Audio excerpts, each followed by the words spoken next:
पावन चरित्र है श्री भक्त गोपाल चरवाहे का।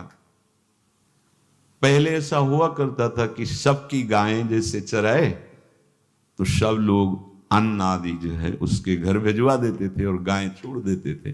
वो ग्वाला ही कहा जाता था। सैकड़ों लोगों की गाय चराता था और उसके घर में अन्न आदि जो आवश्यक सामग्री है भिजवा दी जाती थी। ना तो एक अक्षर वो पढ़ा लिखा था और ना कभी उसने भगवान का नाम या कोई चर्चा सुनी थी। उसके कोई परमार्थ से संबंध ही नहीं था। बस गाय चराते थे, जंगल में रहते थे, पत्नी भोजन पहुंचा देती थी और परिवार चलाने के लिए गांव के लोग दे देते थे अन्न, क्योंकि सबकी गाय चराते थे। ना तो उसको किसी धर्म का ज्ञान था, ना किसी साधना का ज्ञान था। एक दिन देखा जंगल से एक मंडली जा रही संतों के। ओ श्री राम जय राम जय जय राम, श्री राम जय राम, ऐसे कीर्तन। संत जन पहले मंडली बना के चलते थे तो नाम कीर्तन पद कीर्तन ऐसे। उसको बड़ा आनंद आया। उसको लगा कि इतने झूम झूम कर संत जन गा रहे हैं, किसी से बात नहीं की, पकड़ लिया। अब पूरा तो नहीं, बस उतना राम राम राम राम ऐसे करने लगा। देखो कई बार कहा है यदि आप बिना गुरु मंत्र के भी नाम जप करेंगे तो नाम जप आपको गुरु तक पहुंचा देगा, क्योंकि गुरु प्रदत्त नाम भगवत साक्षात्कार कराता है। 50 वर्ष की अवस्था लगभग हो गई थी। कभी कोई तीर्थ याटन, धर्म कार्य, शास्त्र स्वाध्याय, सत्संग कुछ नहीं। देखो कृपा, विश्वास। अब वो अलौकिक ढंग से नाम में मिठास लगने लगी उसको। तो जोर जोर से कभी कभी नाच पड़ता, चरवाहा है ना, गाता। तो और जो लोग थे उसका उपहास करते, अरे नरक में भी ठौर नहीं मिलेगी, जिंदगी में कुछ पुण्य नहीं किया। ये ऐसे लोग बहुत उपहास करने वाले, ऐसे करने से क्या मिलेगा, नाम से कुछ हो जाएगा। उसने कहा हमने तो कभी सोचा ही नहीं कि कुछ होगा, हम तो ऐसे ही गा रहे हैं। पर ये लोग उपहास कर रहे हैं, क्या गलत है क्या ऐसा गाना? जब तक दृढ़ ज्ञान नहीं होता तब तक माया फिसला सकती है। उसने कहा कि हम किसी लाभ के लिए, बैकुंठ जाने के लिए या कोई लाभ के लिए नहीं जपते, हमें तो अच्छा लगा, वो गा रहे थे संत जन तो हम गाने लगे। क्या सही में आप लोग समझते हैं कि ये गलत है? उनका तुम मूर्ख हो, तुम्हारी क्या समझ में आए? और उपहास करते उसका। उसके मन में एक बात आई, कोई ये प्रमाण दे दे मुझे कि ये जो मैं संतों के मुख से सुना नाम, ये परम सत्य है, ये परम सुखकारी है, और इससे क्या वैकुंठ मिल जाएगा? कोई तो मिले मुझे। और जब किसी के हृदय में ऐसी आकांक्षा होती है तो वही मिल जाते हैं जो सबके हृदय की जानते हैं।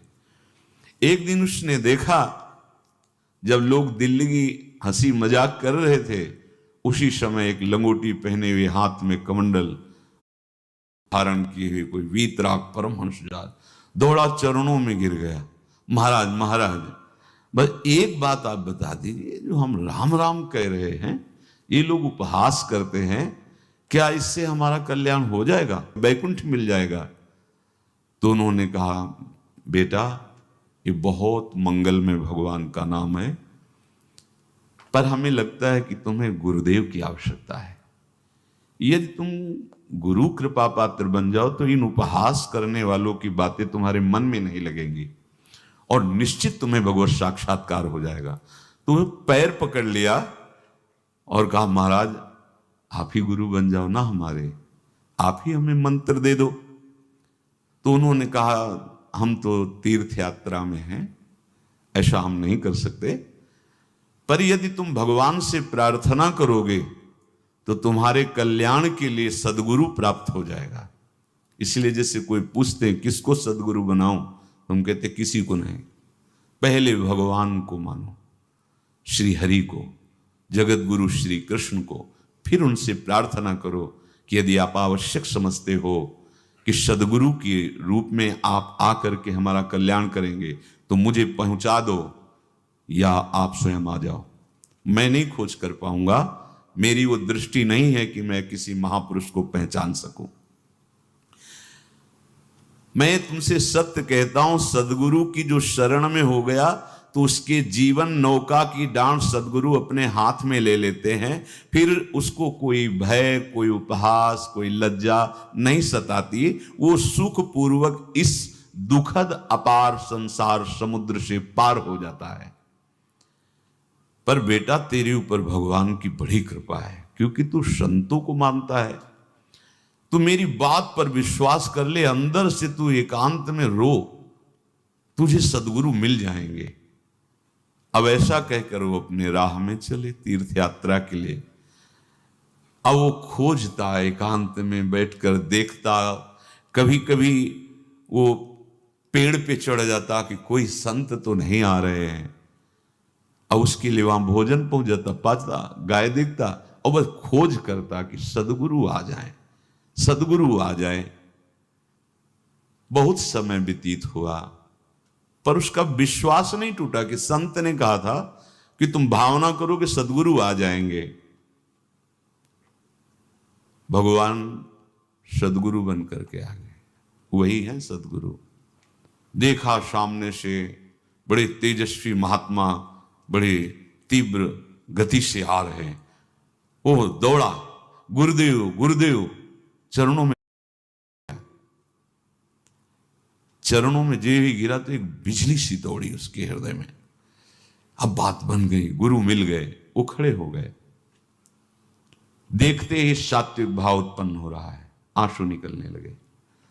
देखते ही मन में आया कि जो संत कह रहे थे सदगुरु मिल जाएंगे, यही हमारे सदगुरु हैं।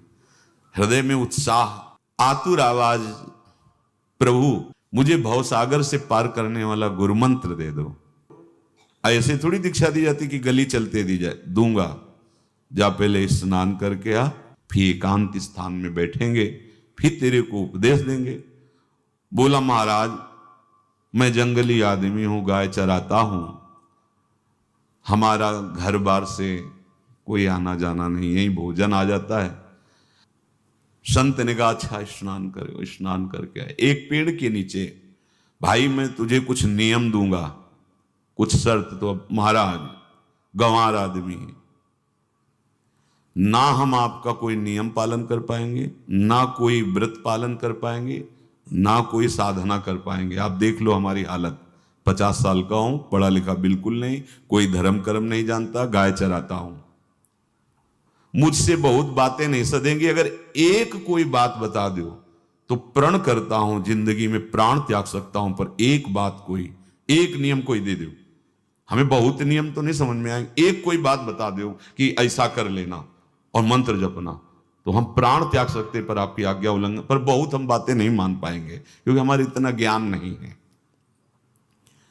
गोपाल के वचन सुन करके बहुत प्रसन्न हुए संत भगवान। एक नियम तुझे देता हूं, हमारे आराध्य देव श्री कृष्ण हैं, गोविंद हैं। आज से तुम्हारे आराध्य देव गोविंद हुए, हाँ श्री कृष्ण हुए। बिना उनको पवाए तुम्हें पाना नहीं है, बस यही तुम्हारे लिए नियम है। तुम्हारे पास जो आवे, सूखी रोटी, दूध, छाछ, जो भी, बिना उनको पवाए पाना नहीं है। सीधा सरल आदमी। गुरुदेव प्राण चाहे चले जाएं, बिना उनको पवाए आज के बाद कभी जिह्वा पे कुछ नहीं जाएगा।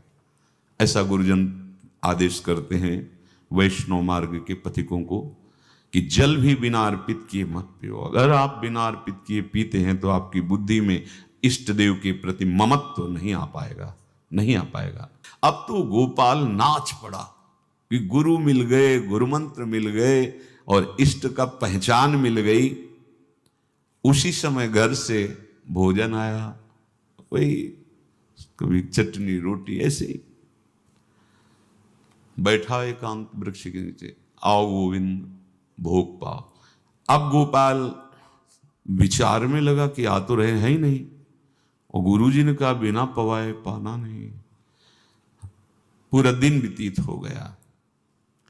गुरुजी कह रहे थे घट घट में विराजमान भगवान है तो कहीं से भी प्रकट हो सकते हैं, तो अंदर मंत्र जपता हो, कहता आओ भगवान, पाओ आके, नहीं आए। महाराज हमारे गुरुदेव ने आपका ध्यान जो बताया था वैसे ही आओ, आप पाओ आकर के।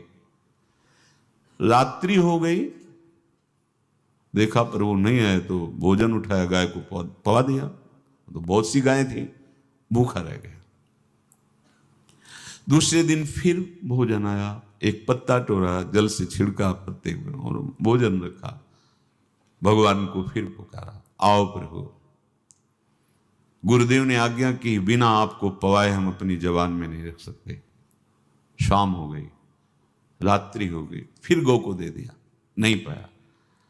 अब एक तो 50 वर्ष की अवस्था और गौओं के पीछे दौड़ना और भोजन पाना नहीं, शरीर में सामर्थ्य धीरे धीरे कम होने लगी। तीसरा दिन, चौथा दिन, पांचवा दिन, छठा दिन, सातवां दिन, दीनानाथ प्राण चाहे निकल जाए, हम गुरु की आज्ञा नहीं तोड़ सकते। अगर आप नहीं आएंगे तो भूखों मर जाऊंगा। पर हम ये बात देखो, ये बात चरवाहा है, कोई साधना पूर्व की नहीं। गौ सेवा के प्रताप से उससे संतों में प्रीति हो गई, नाम की कृपा से, गुरु की कृपा से नामी की प्राप्ति की चाह। ऐसे कई दिन व्यतीत होते गए, अस्थि मात्र होए रहे शरीरा। पूछते कि क्या बात है, भोजन तो हम रोज लाते हैं, आप रोज लेते हैं, क्या पाते नहीं? आपका विषय नहीं।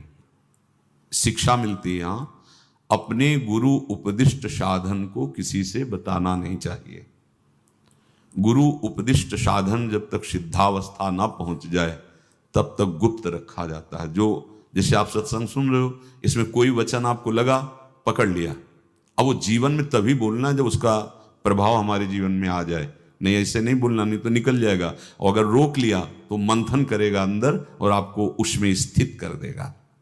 एक भी शब्द नहीं बताया कि हमारी गुरु दीक्षा हो गई, गुरु जी ने कहा था पवा के पाना, और इतने दिन हो गए भगवान तो आ नहीं रहे, इसीलिए हम पा नहीं रहे, तो हमारी ये दशा है। देखो आज का समय ऐसा है कि प्रगट में सब इंद्रियों के पोषण की व्यवस्थाएं भगवान दी, चाहे गृहस्थ हो चाहे विरक्त हो, लेकिन क्या हमारे अंदर निष्ठा है ऐसी? सबरी जी जब उनके गुरुदेव पधारने लगे तो चरणों में रो के गिरे कि प्रभु, इस पूरे विश्व में मुझ अधम को सिर्फ आप ही प्यार करने वाले हैं, आप ही ने दुलार करके मुझे रखा, नहीं सब जगह ठोकर मिलती, कोई भी संत महात्मा हमारी तरफ देखना नहीं चाहते, और प्रभु आप जा रहे हो, आप कैसे जीवन? जानते हो क्या कहा? हम तो भजन के प्रभाव से भगवान के धाम जा रहे हैं बेटा, भगवान स्वयं चलकर तुम्हारे पास आएंगे। सबरी जी बहुत वर्षों तक कभी गुरु के वचनों पर अविश्वास नहीं हुआ, क्यों कहते थे भगवान आएंगे, रोज पावड़े डालती हूँ, सोहनी लगा के जल छिड़कती हूँ, रोज लगता है फुसला तो नहीं दिया गुरु जी ने? नहीं, गुरु के वचन भगवान आएंगे। शायद ऐसा वर्णन की शास्त्र हजार वर्ष सोचो जरा, और भगवान आए और सबरी को निहाल किया। ऐसे हो गुरुदेव ने कहा है भगवान आएंगे, जब तक वो ना पाएंगे तब तक हमने कहा है कि और उनका उद्देश्य अलग था कहने का कि आप भगवान को भोग लगा के पाइएगा और भजन कीजिएगा तो मंत्र के प्रभाव से तुम्हारे मानस पटल पर भगवान दिखने लगेंगे। ऐसा होता है, पर वो सीधा आदमी सीधा समझा, जब तक भगवान नहीं पाएंगे तब तक हमें नहीं पाना। 18 दिन बीत गए, कुछ ना खाना ना पीना। गोविंद भी देखते हैं, बाल भक्त ओम प्रकाश जी महाराज यही अपने चामुंडा के पास से उधर, बहुत नामनिष्ठ महात्मा, बाल भक्तों में बहुत ही मानो प्रहलाद जी ही हैं। जैसे प्रहलाद जी नामनिष्ठ भगवान निष्ठ, घट घट में भगवान को देखने वाले, ऐसे श्री ओम प्रकाश जी बाल भक्त।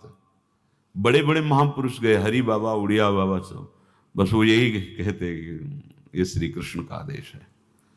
फिर शायद 50 के भी ऊपर दिन गए थे, ऐसे 70 दिन तक उस महापुरुष ने कुछ नहीं खाया, सशरीर अंतर्ध्यान हुए। आज समाधि उनकी बनी। हे, जब महत्व भगवान का जग जाता है तो शरीर का महत्व नहीं। अच्छा, प्राणनाथ जब प्राणों का पोषण कर रहे हैं तो अन्न में भी तो प्राणनाथ की ही दी हुई शक्ति है, तो बिना अन्न के भी उनका पोषण हो रहा है। पर ये भागवती का आदेश से, मनमानी करने से नहीं।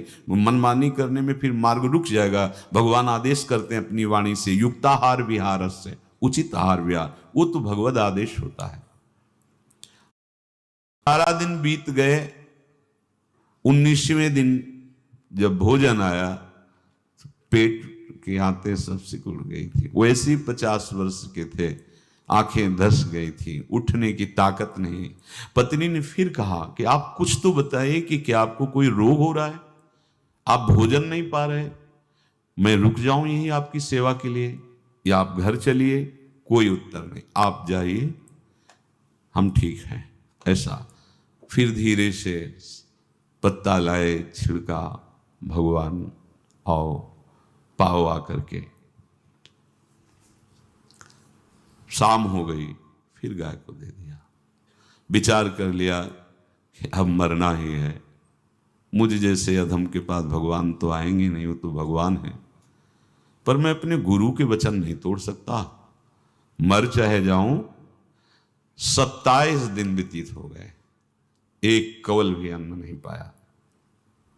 न चलने की शक्ति थी, न पत्ता लाने की शक्ति थी, न जल छिड़कने की शक्ति थी। जिस पात्र में भोजन लाई थी, लेटे ही लेटे खोला और कहा, प्रभु मुझे पता है आप इस शरीर से नहीं मिलोगे, पर आप जान लो मैं अपने गुरु की आज्ञा का उल्लंघन नहीं करूंगा। ये मतलब जितने महान हुए हैं सब निष्ठाओं में निष्ठावान हुए हैं। अपने लोग फिसड्डी हैं, जरा सा कोई दुख, जरा सा कोई सुख, फिसल जाते हैं। प्राण अनंत जन्मों की बिगड़ी 27 दिन क्या होते हैं? क्या होते 27 दिन? अनंत जन्मों का जमा कूड़ा करकट भगवान साफ कर रहे हैं। ये जो तन्मयता, गुरु निष्ठा, जो प्राण भूख से व्याकुल, सब भस्म हो रहे हैं पाप अनंत जन्मों के। अनंत जन्मों, जैसे हम सोचे कि भगवान इतने निर्दयी कैसे हैं? नहीं निर्दयी, आत्मा को कुछ फर्क नहीं पड़ता। और शरीर ने जो किए हैं जन्म जन्मांतरों के, वो निष्ठा के कारण दुख नहीं पहुंचेगा। निष्ठावान को दुख नहीं पहुंचता, वो आपको दिखाई देगा दूर से, उसको दुख नहीं पहुंचता, क्योंकि निष्ठा का कवच है, वो कभी कोई भेद नहीं सकता। किसी भी माया के यंत्र में ताकत नहीं कि निष्ठा को भेद सके, उसी को निष्ठा कहते हैं, नहीं भेद पाई। 27वां दिन है। पति की दशा देख करके कहा, स्वामी अब तो आप कहोगे भी तो मैं नहीं जाऊंगी।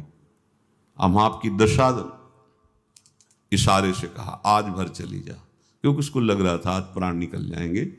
आज भर चली जा, फिर कल से जैसी तेरी आज चली जा। इशारे से, बोलने की भी सामर्थ्य नहीं थी। गोपाल के आंसुओं की धारा चल रही, पड़े पड़े धीरे से जो भोग है, और अंतस्थल, आज बोल भी नहीं पा रहे, अंतस्थल से कह रहे, प्रभु अब चाहे आके पालो या लिवा जाके पवा देना, देख लो आप, आखिरी है, आके पालो या लिवा जाना और अपने यहां पवाना, क्योंकि हमारे यहां तो पाए नहीं आप। बड़े प्रेम से अंदर से आवाज आई, गोपाल। आंख खुली, क्योंकि बोलने की हिम्मत नहीं, ये अंदर से प्रार्थना की थी। गोपाल वो अमृतमय, गुरुदेव ने कहा था कि उनकी वाणी से अमृत बरसता है। एकदम आंख खुला, देखा वही पीतांबर, वैसे ही मोर मुकुट, वही मुरली, वही करधनी, वैसे ही नूपुर, वैसे ललित त्रिभंगी।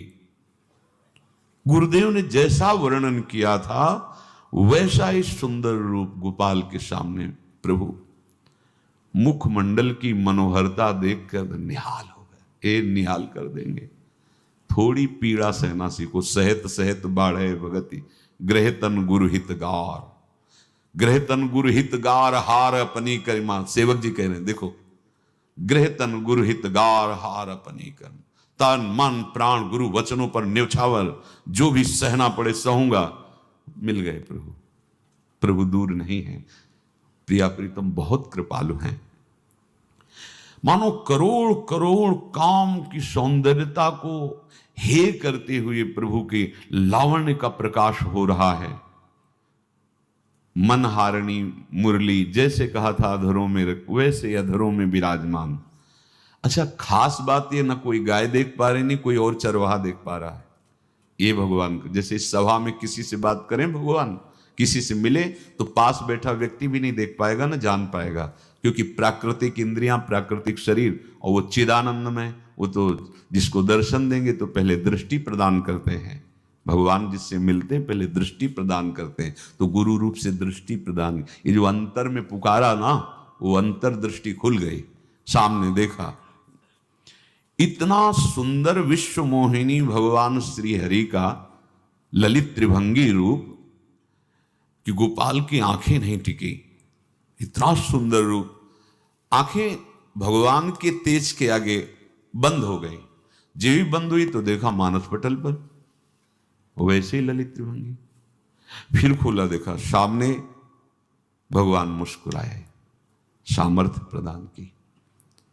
देखो अर्जुन के साथ ही तो खेलते भगवान सखा भाव से, रथाक रहे हैं, लेकिन भगवान का विराट स्वरूप देखने की सामर्थ्य अर्जुन में थी क्या? दिव्य दृष्टि प्रदान की।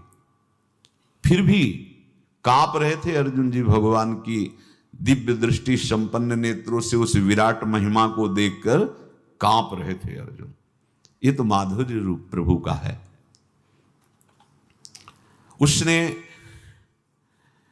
मानो इशारा किया प्रभु को कि हमारी सामर्थ्य में सकिल कर आ जाऊं, नजदीक आप आ जाओ। आ गए, अपना माथा प्रभु के चरणों में रखा, आंसुओं से भगवान के चरणों का प्रक्षालन कर रहा है। देखो गांव का गाय चराने वाला ग्वारा, जिसको कोई धर्म कर्म का ज्ञान नहीं, कोई भक्ति का ज्ञान नहीं, कोई शास्त्र का ज्ञान नहीं, भगवान ने फिर उसको उठाया और अपने हृदय, ज्यों हृदय से लगाया, हष्ट पुष्ट स्वस्थ सब, अंतर बाहर पूर्ण, कोई पीड़ा नहीं, कोई दुख नहीं, बिल्कुल तेजस्वी स्वरूप। भगवान की स्पर्श की महान सामर्थ्य है। बाली ने बहुत मारा ना सुग्रीव को, तो कर पर शाह सुग्रीव शरीरा, जे इस पर सारी पीड़ा गई। भगवान अमृत सावी है, भगवान दिव्य चिदानंद भाव देने वाले हैं। अब तो सुरमुनि वांछित प्रभु की छाती से लपटा हुआ है। ये ऐसा ना सोचो कि कहानियां हैं, ऐसा नहीं। ये सत्य विषय आप भी प्राप्त कर सकते हैं, इसी के लिए रोज सत्संग होता है। जो भगवान से लिपट कर छाती में अश्रु की बूंदे, तो भगवान ये था माम प्रपद्यन्ते, भगवान की अश्रु बूंदों से गोपाल का अभिषेक हो रहा है। मानो सुदामा मिलन हो रहा है। जैसे भगवान को दैन्य बहुत प्रिय है।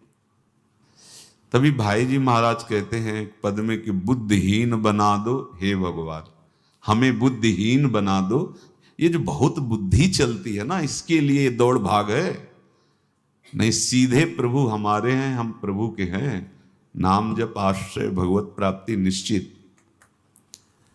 भगवान बोले, प्यारे गोपाल अब तो रो मत, देख मैं तेरे प्रेम में पगी हुई ये जो सूखी रोटियां हैं अभी पाता हूं।